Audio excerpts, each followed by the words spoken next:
Trop souvent, ils sont meurtriers. Trop souvent, ils sont très rapides et apparaissent juste après un séisme. Qui suis-je? Le tsunami. Alors oui, les tsunamis, vous en avez déjà entendu parler. Le tsunami du 26 décembre 2004, très connu, ou bien aussi celle de la centrale de Fukushima, le tsunami de Fukushima en 2011. Alors oui, les tsunamis sont bien trop souvent dévastateurs et meurtriers. Mais comment un tsunami peut-il réussir à naître? Alors bien sûr, c'est la question qu'on va se poser aujourd'hui. Et sinon, salut à tous, bienvenue sur la chaîne Sciences Buissonnières. Moi c'est Paul, j'adore la science et cette année, oui je sais, on est en saison 2, on a commencé une nouvelle année, une année scolaire et j'ai décidé de vous faire plaisir et de changer. Donc vous allez retrouver un nouveau générique, vous allez aussi retrouver des nouvelles images, une meilleure qualité de l'écran j'espère aussi. Donc voilà, donc j'espère que ça vous fera plaisir, il y a du nouveau, je vous laisse le suspense et j'espère que vous n'oublierez pas de vous abonner et je veux essayer d'avoir 100 abonnés. On n'est pas loin, on est à 63. Voilà. Donc pour aujourd'hui, nous allons parler des tsunamis. Et oui, les tsunamis, on va découvrir ce qu'est un tsunami, ce que signifie en japonais le mot tsunami, comment se forme-t-il, comment se dissipe-t-il, quelle est la plus grosse vague de tsunami au monde. Et bien tout ça, vous allez le découvrir aujourd'hui dans Sciences Buissonnières.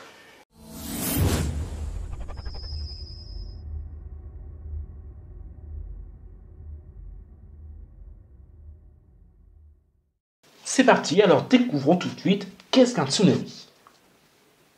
Mais alors, c'est quoi un tsunami? Eh bien, j'y réponds tout de suite. Un tsunami, comme je vous l'avais dit précédemment, signifie onde dans un port. Tsunami en japonais. Un tsunami, c'est une série d'ondes à très grande période se propageant à travers un milieu aquatique, que ce soit dans un océan, dans une mer ou bien un lac.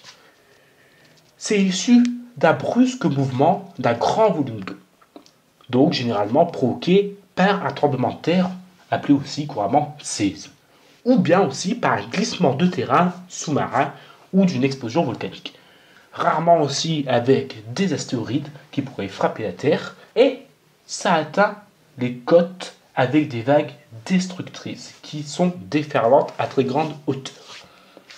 Mais alors, comment se forme un tsunami? J'y viens. En eau profonde, les vagues d'un tsunami ont une période. Qu'est-ce que c'est que la période? Tout simplement, c'est le temps séparant chaque crête. Et oui, une vague, en fait, elle a une période qui lui est propre. Donc, lorsqu'une vague arrive, elle a une période. Une deuxième vague, c'est une autre période. Et donc, c'est le temps qui est séparé entre chaque crête d'une vague. Elles se comptent en dizaines de minutes et peuvent voyager jusqu'à plus de 800 km/h. C'est encore plus rapide qu'un TGV et d'un avion, tout ne dépassant pas quelques décimètres de hauteur. C'est-à-dire que quand il y a un tsunami dans un océan, les vagues sont vraiment petites, on ne les voit pas. Mais malheureusement, c'est à l'approche des côtes que ça devient de plus en plus compliqué. Pourquoi? Eh bien en fait, à l'approche des côtes, leur période et leur vitesse diminuent, tandis que leur amplitude augmente. Et donc, leur hauteur aussi. C'est purement physique. En fait, ce qui se passe, c'est que il y a un moment, la vague elle va arriver au niveau du plancher, le plancher océanique. Et donc, la vague va commencer à monter et elle va perdre en même temps de la vitesse. Et donc, que se passe-t-il? Eh bien, la vague peut atteindre des hauteurs dépassant les 30 mètres de haut. Et c'est ainsi qu'un tsunami naît. Alors, le tsunami, il est né. Mais que fait un tsunami après en fait? Et bien tout simplement, le tsunami peut alors aller submerger un rivage ou inonder des terrains qui sont à sa surface. Donc ça veut dire au même niveau. Ça peut pénétrer profondément dans les terres en emportant tout sur leur passage dans une succession de flux et de reflux. C'est-à-dire qu'une première vague arrive, elle repart, une deuxième vague peut arriver et repartir, et ainsi de suite. Un tsunami est créé lorsqu'une grande masse d'eau est déplacée. Cela peut être le cas lors d'un séisme important. Prenons l'exemple du séisme de 2004, le séisme de Sumatra. La vague mesurée jusqu'à 20 mètres de haut, ça avait été Le tsunami a été créé à cause d'une énorme faille dans le plancher océanique du Pacifique, de l'océan Indien, pardon. Lorsque le niveau du plancher océanique, le long d'une faille, s'abaisse ou s'élève brutalement, donc lors d'un glissement de terrain côtier ou sous-marin, ou lors d'impact par un astéroïde ou une comète, un tsunami peut avoir lieu. Les mouvements de l'eau provoquent un mouvement de grande longueur d'onde, généralement quelques centaines de kilomètres, et de grandes périodes, quelques minutes dans le cas d'un glissement de terrain, à quelques dizaines de minutes dans le cas d'un séisme. Et donc, certains tsunamis sont capables de se propager sur des distances de plusieurs milliers de kilomètres et d'atteindre l'ensemble des côtes d'un océan en moins d'une journée. Par exemple, reprenons cet exemple, le tsunami de 2004. Ces tsunamis de grande étendue sont généralement d'origine tectonique, car les glissements de terrain et les explosions volcaniques produisent généralement des ondes de plus courte longueur d'onde. Et donc, ça se dissipe plus rapidement, on parle alors de dispersion d'onde. Mais alors, d'où vient la force destructrice d'un tsunami? Donc là, c'est un autre problème. Et bien en fait, cette force, elle provient de l'énergie considérable que véhicule la vague. Contrairement à la houle ou aux vagues classiques, qui sont des phénomènes de surface et de faible longueur, le tsunami touche l'océan sur toute sa profondeur et sur une longueur d'onde bien plus importante aussi. L'énergie dépend alors de la vitesse et de la masse. Celle-ci est considérable, même pour une faible élévation de surface au large près de l'épicentre. Pour ceux qui ne savent pas le mot technique épicentre, je vous invite à aller voir la prochaine vidéo sur les séismes. Et donc, c'est cette énergie qui est relevée par l'élévation de la vague à l'approche des côtes, d'où son nom, impact sur le littoral. Il existe plusieurs échelles pour calculer la force d'un tsunami. Par exemple, l'échelle Sieberg-Embrassé, utilisée par le BRGM, classe les tsunamis par degré. On a aussi l'échelle d'Imamura, qui permet d'attribuer une magnitude au tsunami. Elle a été introduite par Akitsune Imamura en 1942 et elle a été développée par l'IDA en 1956. C'est l'une des échelles la plus simple à manipuler. Comment calculer sa magnitude à partir de la hauteur maximum de la vague au niveau de la côte? Donc, il existe aussi une formule pour calculer la magnitude de cette vague. La formule est M est égal log 2 H max. Et donc, log c'est pour logarithme 2, H pour hauteur maximum. Lorsqu'un tsunami a lieu, il y a deux indices qui prouvent qu'un tsunami peut arriver. Donc, deux indices à reconnaître. Déjà, premièrement, le retrait rapide et inattendu de la mer annonce la survenue d'un tsunami. Rappelez-vous, si vous regardez les images du tsunami de 2004, on voit que les gens, au lieu de fuir, s'approchent. Ils sont stupéfaits de ne plus voir l'eau, la mer, l'océan, et en fait, il n'y a plus d'eau là où ils sont. Mais en fait, tout simplement, ça annonçait le pire. Cela voulait dire que la vague allait forcément arriver d'une minute à l'autre. Donc pas de personnes, malheureusement, n'ont pas le temps de pouvoir s'enfuir et de se réfugier sur les hauteurs. La vague les a fauchés de plein fouet. Un deuxième indice aussi peut annoncer la survenue possible d'un tsunami, c'est les tremblements de terre, même de faible intensité, car il peut s'agir d'un séisme majeur distant provoquant un tsunami. Donc même si par exemple vous avez un tsunami, alors qu'on a eu un séisme de magnitude 5,2 par exemple, il est quand même possible qu'un tsunami puisse arriver si par exemple il y a eu un séisme de l'autre côté de la planète, mais qui était plus virulent. Enfin, les glissements de terrain et éruptions volcaniques peuvent déclencher des tsunamis dans des lacs et des fleuves. Par exemple, le lac Clément, très très connu, a connu un tsunami en l'an 563 avec une vague atteignant plus de 13 mètres de hauteur. Voilà, donc là on a fait un petit peu l'analogie d'un tsunami. Donc on sait comment se forme un tsunami, on sait ce que signifie tsunami, comment calculer la puissance d'un tsunami, son phénomène.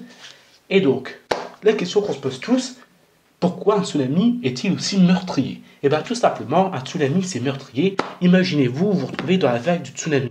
Le tsunami va balayer tout ce qui se trouve devant son passage.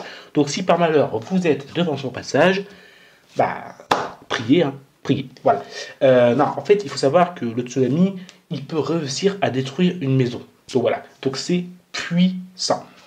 Donc si vous vous retrouvez dans une vague de tsunami, il y a plein d'objets qui peuvent vous heurter, donc vous pouvez vous faire assommer par un objet qu'il y a dans la vague et mourir noyé en fait. Donc c'est vraiment des conditions atroces. J'espère que vous n'aurez jamais à vivre ça. Malheureusement, tous ceux qui ont déjà vécu ça, et ben, soit ils sont morts, soit ils sont dans un sale état. Voilà.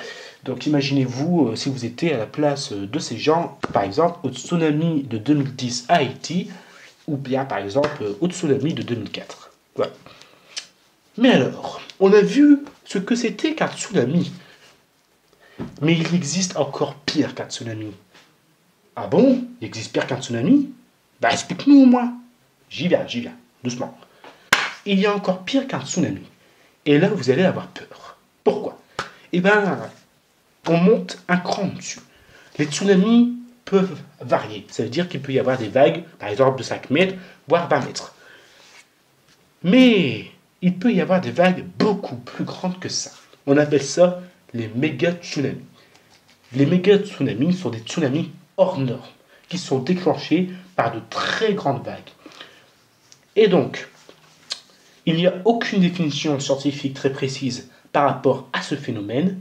Leurs effets n'ont presque rien de commun avec ceux des tsunamis classiques, et leurs causes peuvent être différentes.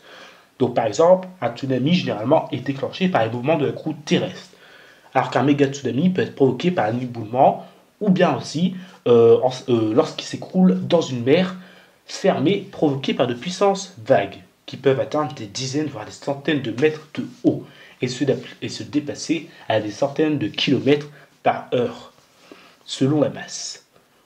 Voire pire, par chute d'astéroïdes. Alors, pour finir cette petite vidéo, j'étais obligé de le faire, vous faire une petite piqûre de rappel sur un des méga tsunamis très connus qui s'est passé le 8 juillet 1958. Que s'est-il passé ce jour-là? Je donne ma langue au chat, hein. Bon, je t'explique. Attends. Le 8 juillet 1958 se produit un tremblement de terre de magnitude 8,3, dont l'épicentre se trouve à quelques dizaines de kilomètres de la baie de Litua, donc qui se situe en Alaska. Un éboulement gigantesque se produit dans le fjord. Alors un fjord, en fait, si vous ne savez pas c'est quoi, un fjord c'est un bras de mer nordique, en fait, bloqué entre des montagnes. Donc vous avez des montagnes, et vous avez un fleuve qui passe par exemple, ou une mer. Et en fait, là c'est vraiment dangereux, parce que s'il y a un éboulement de terrain, le tsunami, comme il est bloqué entre deux pans de falaise, ou deux pans de montagne, et ça va être plus destructeur. Et en parlant de ça, je voulais que mon ami vous affiche cette image de ce film qui s'appelle The Wave, la vague. Donc c'est un film très très connu, c'est de Roar Utog. Voilà, donc si vous pouvez le voir, il faut le voir. Franchement, c'est vraiment un super film. Donc franchement, n'hésitez pas à aller le voir. Il dure vraiment pas longtemps, hein, il dure je crois 1 minute 10, quelque chose comme ça. Donc si vous pouvez aller le voir, allez le voir. Vous pouvez même le regarder en streaming. Il dure il dure 1 heure 5 minutes. Donc n'hésitez pas à aller le voir.